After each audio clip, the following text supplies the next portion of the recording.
And welcome to another Arctic Mills Coldcast. I'm going to continue where I left off in Planescape Torment. I've been thinking about it, and I think I'm going to be reading most of the dialogue in this game. I wasn't sure at first, but I liked the way it turned out last time. So if you have any strong feelings either way, please leave a comment letting me know what you think. So, I have an errand from a witch, and I also have a errand to go check out the mausoleum. But for right now, let's look at the I'm gone. Stone obelisk here.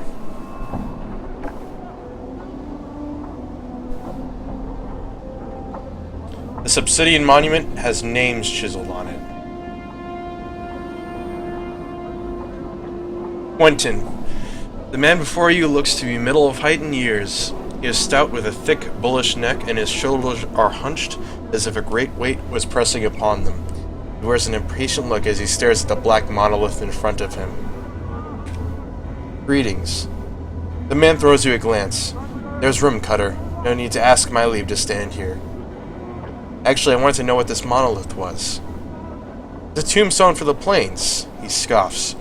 Graveyards of names are scratched out on that rock. I can only hope my name's the one that will split this stone in twain. He points at the base of the monolith. Quentin, right there, hammered in just hard enough to send the damn thing crashing down. Tombstone for the plains? Aye. Quentin smiles ruefully. The Dusties scratch the names of the dead on this monument here. He gestures around him, and on the walls of this place. Not enough space by my reckoning, but no matter, they do their best. Can barely read half the names. What are you doing here? Reading the new arrivals. Try and find a new one every day. Trying to remember if I knew him. Nothing more. The dustmen record the names of all that have died on this monument? Aye. They scratch them on this rock. Scratch them on the walls of the place too. I don't know why they take the trouble to take accounting of the dead. The Dusties have more care for the living. The living? Aye, you know about the dustmen mourners that come to this place? They aren't mourning the dead, see? They're mourning the living. You can barely get a word in them edgewise without them asking to mourn some poor living Burke for you. Why do they mourn the living? You got me there, Cutter. Might want to put the question to them. Seems to be the dead are thrice worth the pity of any poor sod living in this pit. Every name on there is blessed in my book, it is. Ever know anybody who came back after their name was put on there? You mean come back from the death? Not a one, Cutter. Everything that lives dies, and that's the way of things. Still, considering the plains go on forever and all, I suppose anything's possible. Pretty interesting. And here is Death of Names. He can point us, ask for a name. No name can't help you. The dustman speaks in a curious sing-song voice. You need to give a name if you want to see where it's died. Updated my journal. Give a name when you're born, give it back when you need it no more. Death of names, death of names. Buried many names here, death of names has. Tell me a name and I'll show its grave. So you can try Dionara. His eyes roll to the back of his head, then pop back. With a wild gleam, his eyes run across the walls of the monument, scanning the names at inhuman speed. He then points at a section of the wall. Buried. Looking at the rock, chisels into the black stone and tiny cramped writing is the name he requested. So nothing too interesting here. I'm actually not sure why I would do this, except I have this option saying I'd like to bury a name. Cost a jink to bury a name, 3 coppers, 3. But I don't really know I'd want to do that, so I'm going to. Here we have a person called Sebtai. This woman's face looks broken and she is covered in scars. They look like bite marks and fingernail cuts. She is cradling the shreds of several rags in her hands, staring emptily at the wall of the monument, at the names there. Get you back. The woman's teeth peel back, displaying a row of black canines. What you want of Sevtai? What's the matter? What's wrong? Those Chaos Men wrecked my cart, attacked me, and killed 3 of my sisters who tried to stop them. Not sisters anymore. Now they're nothing but names on this memorial wall. Chaos Men, a faction they says. What they are is an addled bunch that runs wild through the hive and does whatever they please. We never did no harm to them. They lope in like dogs and tear apart anything within their reach. They're a hiver gang. A bunch of adult sods that call themselves the Starved Dogs Barking, or such barmy nonsense. I'd say these actions were unjust. We wish I can see that the matter is rectified. If 3 deaths they cause, then 3 deaths shall these starved dogs suffer. Although, I could also get coin. I'm gonna ask for some coin. A copper earring in your purse if you pen 3 of those murdering sods in the dead book. They're at the south. Go through the south gate. Updated my journal. All right. So this game actually keeps track of your alignment, and not just good or evil, but actually lawful and chaotic as well. It's based on the 9 alignment D&D character list, I guess you could say. I'm not really sure what I'd be aiming for right now. I'm just gonna play as I would play if I was actually this character. But we can actually go into there right now. Ooh. That's the mausoleum I have to go check out anyways. Damn it.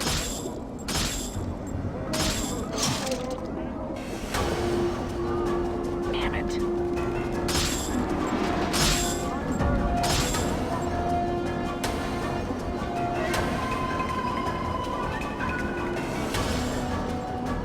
All right. I'm gone.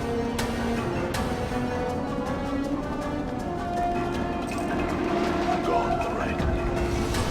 But the mausoleum is actually a bit of a tough combat area. I'm gonna wait till I'm better prepared before I deal with that.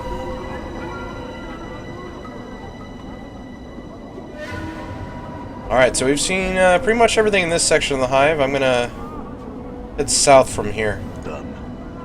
and deal with those barking dog people. Looks like the Dusty's lost one of their... Actually, wait. There's one thing we can do. Go into this house. I'll do a save before I do this. The widescreen mod can cause crashes when loading interior cells sometimes. I think I've fixed it so it won't do that, but there's still a chance that it might happen. I'm gone. I'm Now, gone. this guy here has an issue. This man looks haunted. His eyes are half lidded as if he has trouble sleeping, and his hair is long and unkempt. His beard is flecked with bits of dead skin and old bits of food. He doesn't seem to notice you as you approach. Greetings. The man glances up at the sound of your voice, and his slack expression vanishes. Looks like someone has lit 2 fires in his eyes. What be your business barging into my house? His eyes narrow and his teeth clench. Get, or I'll send you back to whatever grave you called from. I'm just gonna say calm yourself. The man's face turns blood red and he begins shouting, "Are you daft?" With a snarl he spits at your feet. "You filthy scar-ridden dog! Off with you, or even the powers won't be able to save your hide." Alright. You'd best never cross me door again, you stinking bastard. So I'm just gonna leave. But before I do that, I'm gonna talk to the wife here. This woman looks to be in her middle years, and her hair has streaks of gray running through it. Lines of worry crisscross her face. As she sees you, she seems torn between asking you to leave and pulling at the... You'd best better leave before I call my husband. He won't take kindly to you having barged into our home. If you're going to call him, you would have done so already. Some questions. Not the time, stranger. Don't be troubling me with such things. But, I'm asking if she's alright. Oh, I best leave. Me husband had not been himself of late. Best not provoke him with your presence. What's wrong with him? He's been out of sorts of late, such as the cough, maybe. What's really wrong with him?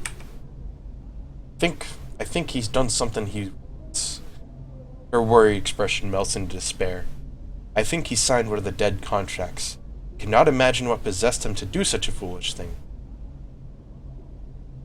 In the dead contracts, as we saw last time, give you the rights to the body after they die.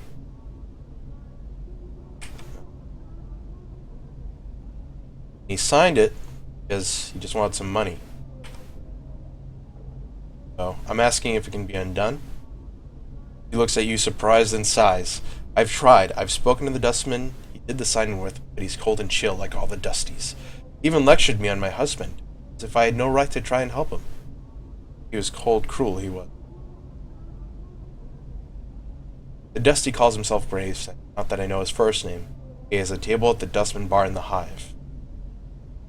Updated my journal. So I'll seek him out, and I won't turn away such a friendly gesture, but I must ask you not to let on I asked you to do such a thing. My husband has a terrible temper, and if you were to find out, I won't tell him. Okay, so let's go undo his contract. It'd be pretty easy. I'm gone.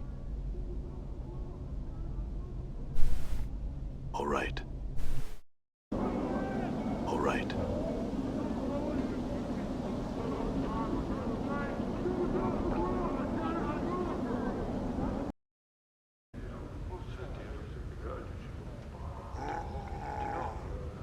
Looking for Gravesend. Mortai Gravesend. Ah, traveler! We meet again, and how may I help you on this fine Sigillian day? Time to sign the contract, perhaps? Are you the one who signed the dead contract with Angyar? Mayhap. I do not recall the name, however. So I will like to settle that contract. Actually, I'm going to ask him if he has a contract with him first. I do not normally keep the documents with me, but it may be that. No, I don't have it on me. Would you like me to fetch it from the back room? You could. I would like to see it. On a moment. Updated my journal. He returns with a dusty piece of parchment in his hands. He holds it up, allowing you to see it, but he does not allow it to leave his grip. There it is, Sir Angyar, a very somber fellow. It's quick to sign. And now a much richer fellow. Very well, looks all in order.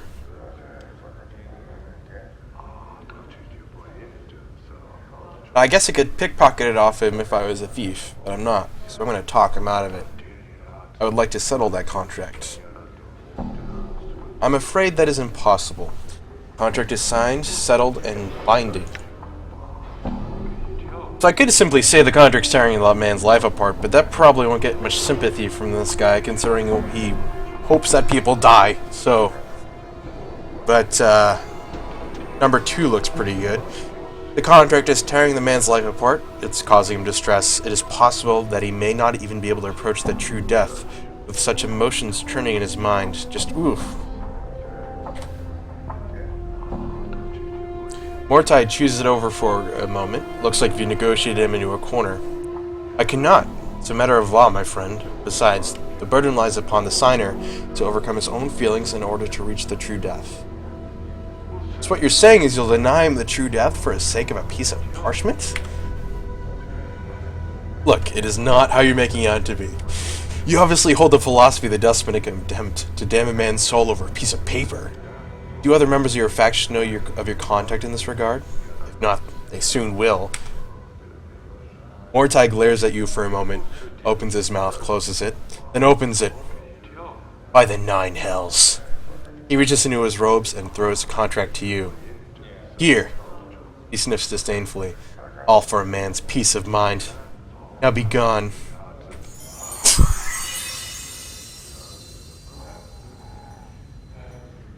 I'm a smooth talker. I'm gone.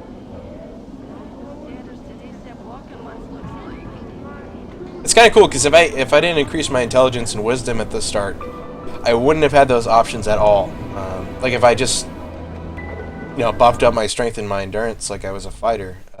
Oh, it crashed. Let's restart that really quick, and I'll look into that for next time. But it should have auto-saved.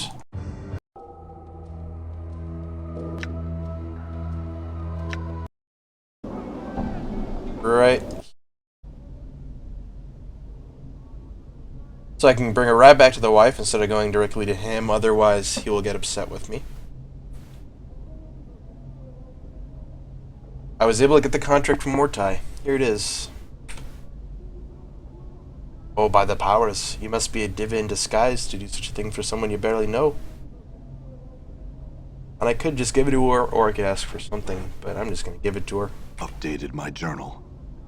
Nay. If you could show that my husband the contract, say it's got it from, but don't say how. Jaded. Oh. Go to him. You see Angiar. He doesn't look any better than before. As you approach him again, he turns slowly to face you. His face tightens. You again? Didn't you hear me the first time, you pox-ridden dog? Get out of me house, or so help the powers I'll carve you where you stand. I'll just give him the contract. As you pull out the contract, the blood drains out of Angiar's face. For a moment, he seems at a loss for words, then his temper quickly resurfaces. Where did you get that? By the powers, you'd best tell me. I took it from a dustman named Mortai. It has your name on it. Angiar can't seem to take his eyes from the contract.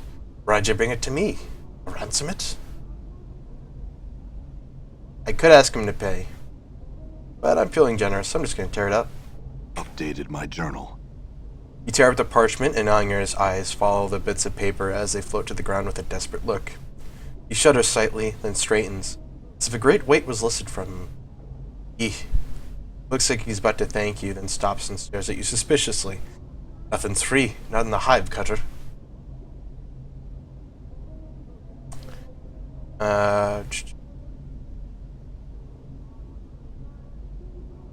I'm just gonna say, then think of a way to pay me. For now, farewell.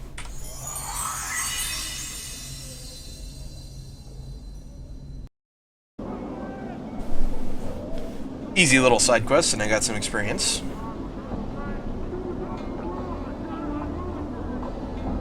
We'll go down south now.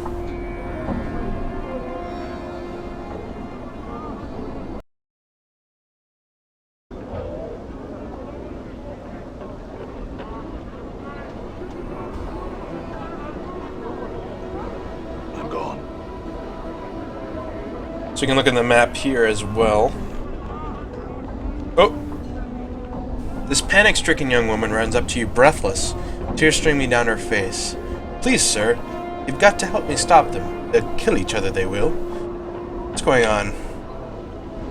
'Tis me and my lover. Me, brother and belover.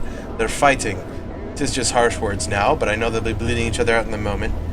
Help me stop them, I beg of ye. Say I can't stop them, but I don't work for nothing. I'll give you jink blood, at least 100 commons worth. Just stop them.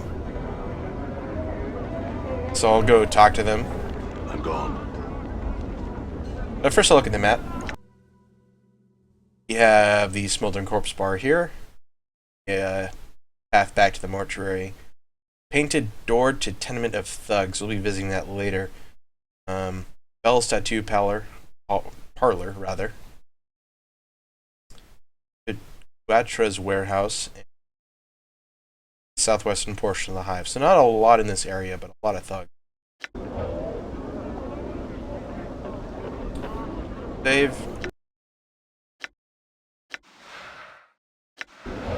Done. I'm gone.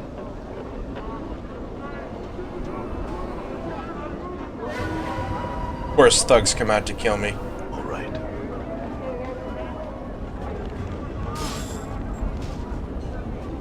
All right. Die.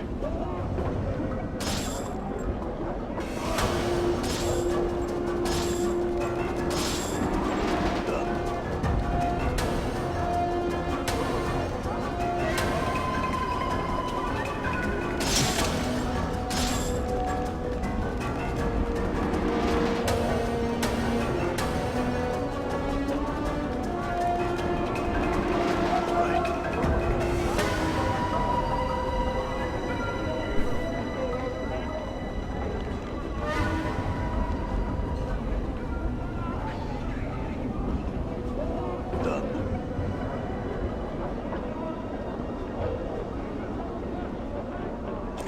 I'm gone.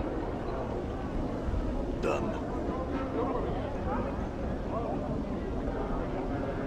So I don't actually remember where the brothers are. I'm gone. She actually might have led me there. I didn't even realize. Oh, there they are. This is one of the two men shouting and waving weapons at each other. Seems that if any moment they'll leap at each other's throats.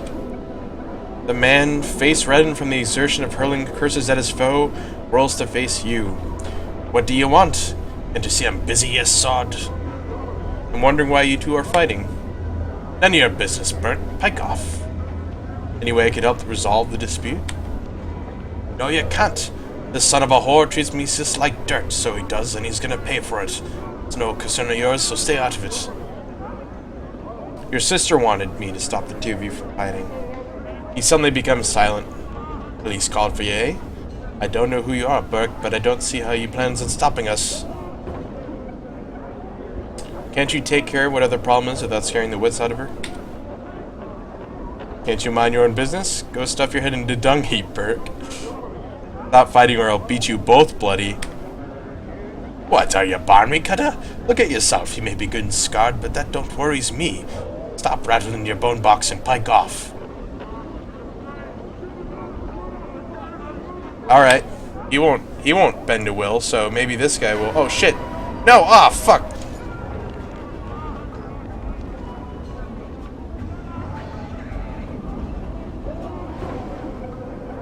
Hey, watch, Chief. I'm gone. Sorry. I'm gone.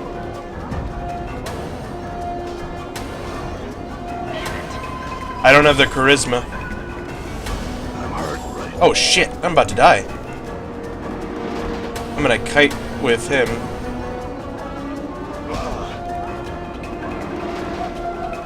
This is time for a clot charm. Ah, come on. So I have a... Actually, we have this embalming charge here. Embalming charm. And on the nameless one, I can get some hit points and some AC bonuses.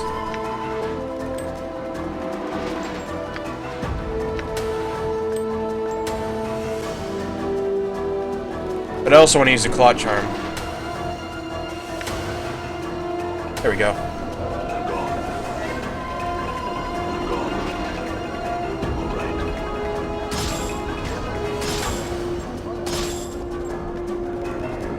I'm hurt. Okay.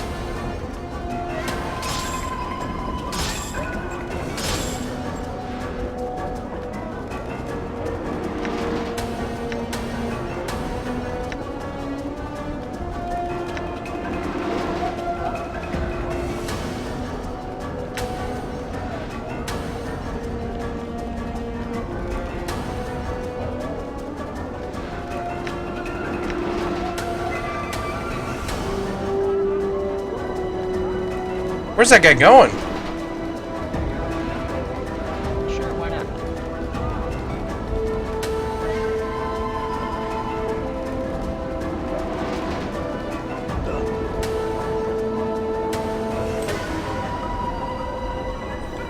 Alright, so here's the thing. I can rest and regain my HP. I'll do that. So I can go to the place that I would have stepped out of if I had used that portal from Dianara. This is a good place to rest. If I can remember how to do it. Rests.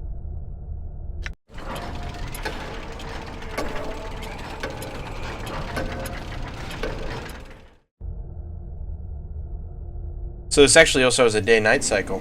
Done. Kind of cool. It's obviously a bit more dangerous at night. Done. Before I do any more of the combat, I'm gonna go get... Oh! Still running away. Whatever. But if I go into the bar, I can get a party member.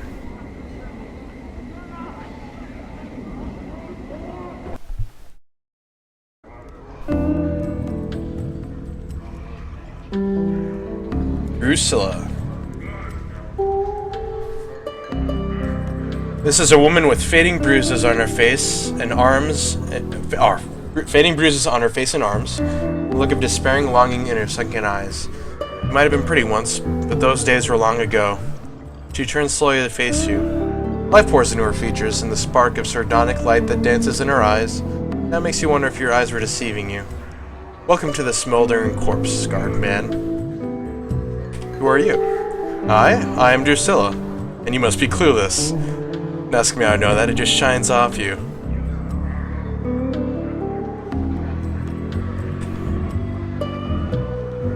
I'm looking for a journal.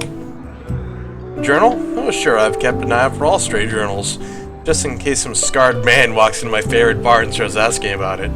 You're just kind of everyone you meet. What a fascinating life. You have a smart mouth on you, don't you? Aye, a smart mouth for a smart head. I ain't the adult cove you might think, sod. I got a brain on me. Can you tell me about this place? Here, this is the smoldering corpse, though the person smoldering ain't dead yet.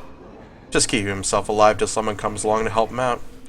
Sods who like to see people in pain come here. Fiends like it. Folks who don't care much for being bothered come here too.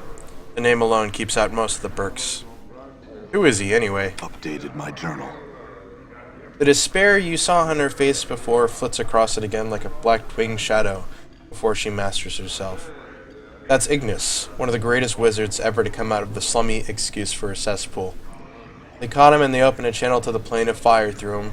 Now he's just a doorway for it, keeping himself alive by force or will alone. If someone could douse him for a few moments, they'd give him back his life again. But they don't make enough water to do that. Oh. Meant to ask this question. What's your connection to him? Her voice practically throbs with a deep ache. I was Ignis's lover, and he, my beloved. He loved the flame more than me, and now he's become the flame. Because I love him, I love the flame. But that's all done with now. I wait for him to douse himself. Sell what little I have, just so I can be near him.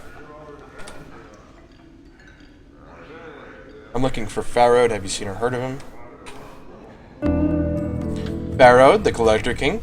You can probably find him in a stinking ilk in the trash warrens on the far side of the hive. Good luck in getting any answers from him. He's a sly devil, he is.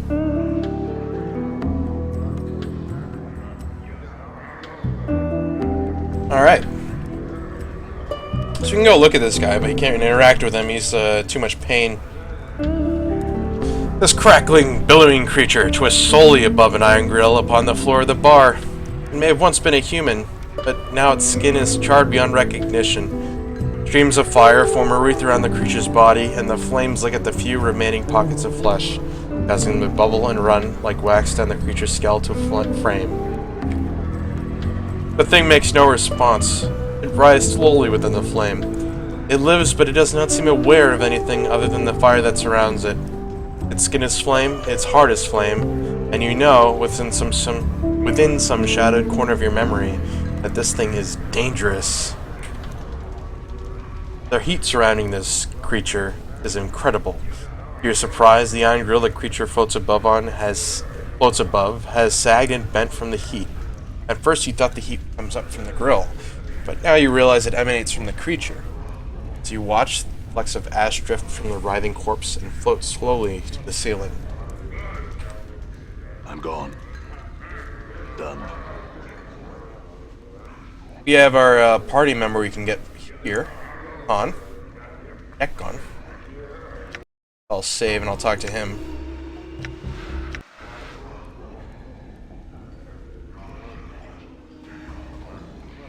The man before you is old. His dry, yellow skin has the scars of one who has traveled everywhere, never rested long in any one place. His pinched face is inhumanly angular, and his eyes sweep out from his skull, tapering to points. Ears, rather. He wears a loose-fitting orange tunic, and a strange, shimmering blade is strapped across his back. The blade looks to be a two-pronged glaive, made of some metal whose surface swirls the film of oil on a pond. The man turns to you, his eyes like polished coal. He stares through you, and for a moment, you wonder if he might be blind. The weapon suddenly turns a dead, flat black, mirroring the man's eyes. Are you alright? Hail, traveler. His voice is quiet and somber, like a wind whispering through the branches of a great tree. Hail. Your eyes are the weight of one who has traveled far to be in this place. You could say that. The man's gaze does not waver from yours. I am known as Dakan. The emphasis he places on the word known strikes you as odd, yet familiar at the same time. You are not known to me. I do not know myself. That is for the best. In knowing yourself, there would be little in the plains left worth knowing. Paul, silent for a moment, still studying you with his coal black eyes. I would know why you would have come to this city. I'm looking for answers. I have many questions. Speak your questions. I will hear you. Your features are unfamiliar to me. What are you? A Githzerai. Githzerai? A Githzerai is one of the people. One of the people? A Githzerai. Yes, but what are the Githzerai exactly? Khan is silent for a moment, then speaks. Our history does not need to be made known to you. We would bleed to death on Time's blade before I recited a fraction of the histories of our people. I don't need to know your histories. I would know of your people as they are now. The Khan is silent for a moment. Know this and accept it as an answer. We are the people who made our home upon the shifting plane of limbo. With a deft motion, Dakan slips the blade from his back and holds it before him. I'll wait and see what happens. There, we mold the matter of limbo with our minds. We forge cities with our thoughts. As you watch, a series of rippling waves of metal begin to roll forth from the center of the blade. The pitch and crest of the waves match the inflections in Dakan's voice. In its chaos we dwell, with only our knowing to preserve us. We are the Githzerai. This is the blade you have. It moved, shifted in response to your voice. It is a Karak blade. It is an object that lets others know the rank of the wielder. Karak. What does that mean? Dakan falls silent for a moment as if searching for the correct words. In your tongue, the closest translation is chaos matter. The people may shape it with their thoughts. Shape it with their thoughts? Karak is not shaped by heat, but by knowing oneself. It is a mirror that reflects the will of the wielder on its surface and in its edge. When one knows themselves, the blade is strong, harder and stronger than steel. When one does not know themselves, the blade is as water, formless and weak. What rank does the blade signify? The blade is a symbol carried by the Zerth. A Zerth is one who knows the words of the Zerthamon.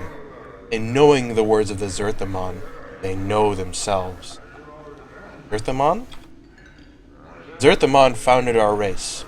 He knew the Githzerai before they knew themselves. He defined the people. He gave them one mind. Can you tell me about this city? It is known by the name Sigil. Among the people, it is known as the city that does not know itself. It doesn't know itself? What do you mean? The city exists, but it does not know itself. And not knowing itself, its existence is flawed. How is it flawed? Actually, you speak as if the city is alive. It may not be aware and know itself in the same sense that you or I might not know ourselves, but it lives. It grows, changes, touches the mind of all that live here. Why did you say the city does not know itself? The city exists in opposition to itself. It has set itself apart from the plains, yet it seeks to be everywhere at once. Its walls are doors, yet it keeps these doors locked. Such an existence tells of a thing that does not know itself, In not knowing itself, it is flawed. What if the city is not flawed? The thing does not need to be ordered and have a purpose to know itself. What if these contradictions are strengths that you cannot see? I can also say, what if the city is not flawed, and you just do not know the reasons for its contradictions? There is order in everything. Perhaps there is an underlying pattern that you cannot perceive. To your question, a question. What if the city is flawed and you see its contradictions all around you? To your question, a question. You claim this city's existence is flawed. You've accepted this rather than explore the possibility that something greater may exist. That suggests you are flawed, and that you do not search for knowledge, but only for a convenient answer. The Khan falls silent. There is no knowing the answer to the questions we have asked. That the city exists. That is all. Yet I would maintain that we know ourselves by the questions we ask, the ones we do not. We cease asking questions and accept only what we can perceive. Then we will cease to know ourselves. The Khan's voice has changed slightly, become heavier. Such words have been spoken before. I have heard them and know them. Where have you heard them? The words are mine. Once I knew them, knew their meaning. I had forgotten them until you spoke. The Khan's gaze travels through you, and his blade stops shimmering, bleeding of all color until it is translucent. There is a moment of silence, then the Khan looks upon you. I would travel your path with you. I accept. Your path is mine. Strangely enough, his voice seems distant, and it echoes, as if he was speaking across distance. Awesome. Takan is a pretty awesome guy to have on my in my party. He I believe he's a fighter, and he's really good at what he does.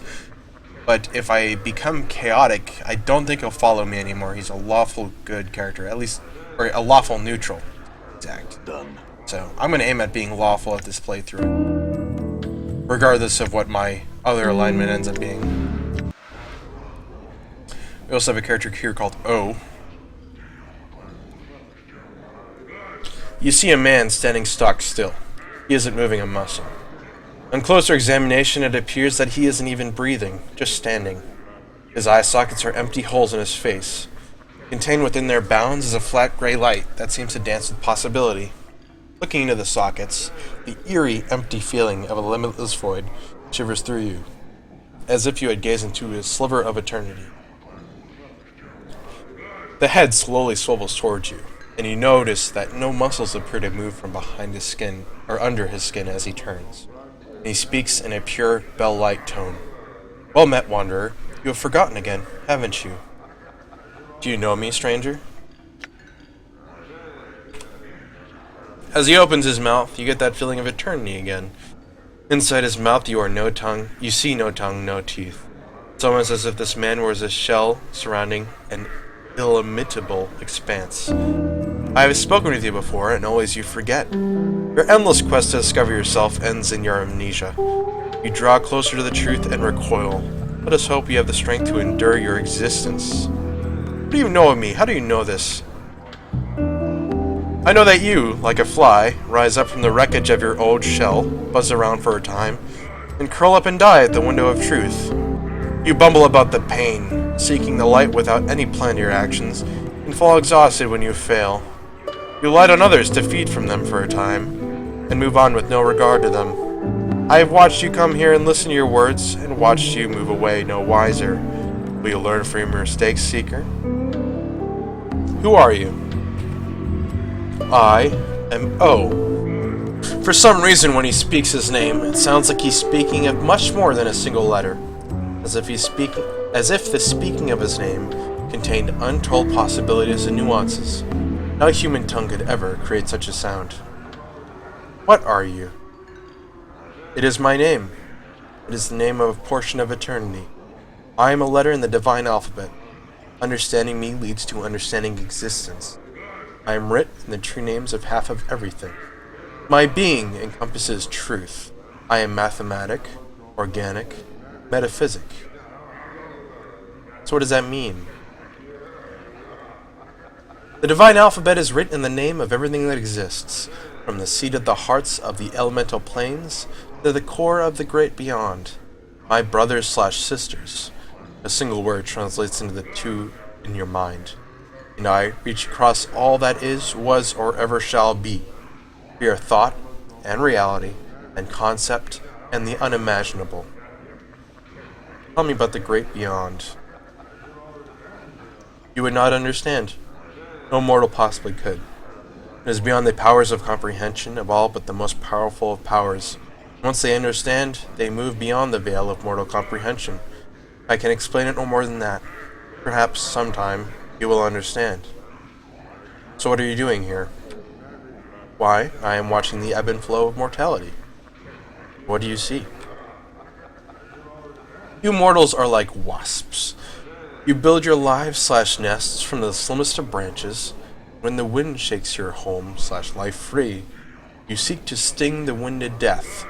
Instead of realizing your foolish mistakes, attempting to repair the damage you have caused yourselves, learning from your experience, you bring harm to any who have the misfortune to blunder near you in your time of pain and distress. My advice to you and all mortals, stop acting like an insect. Start acting sentient.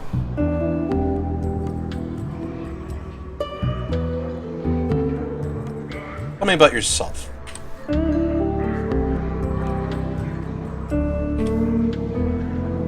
We've already gone over this stuff. But there is a reason to talk to him. Then that means you know all the secrets of existence, doesn't it? I know parts of many of them. Without a connection to my brothers/sisters, I am but a letter. Alone, I am a symbol. Combined, we are language and power. So you don't know the secrets of existence. I did not say that. A letter is still a powerful force, even on its own. Allow me to show you. He opens his mouth, wider and wider still. The mask of his face tears around his eyes, mouth, and nose, revealing the hint of eternity you glimpsed at earlier. You are lost in it, adrift in it, a part of it. Return to your mundane senses and realize that O has vanished, yet somehow your horizons have expanded. Enlightenment has brushed you, however briefly, across the breath. That was indescribable. Wisdom increased permanently by 1. Not too bad.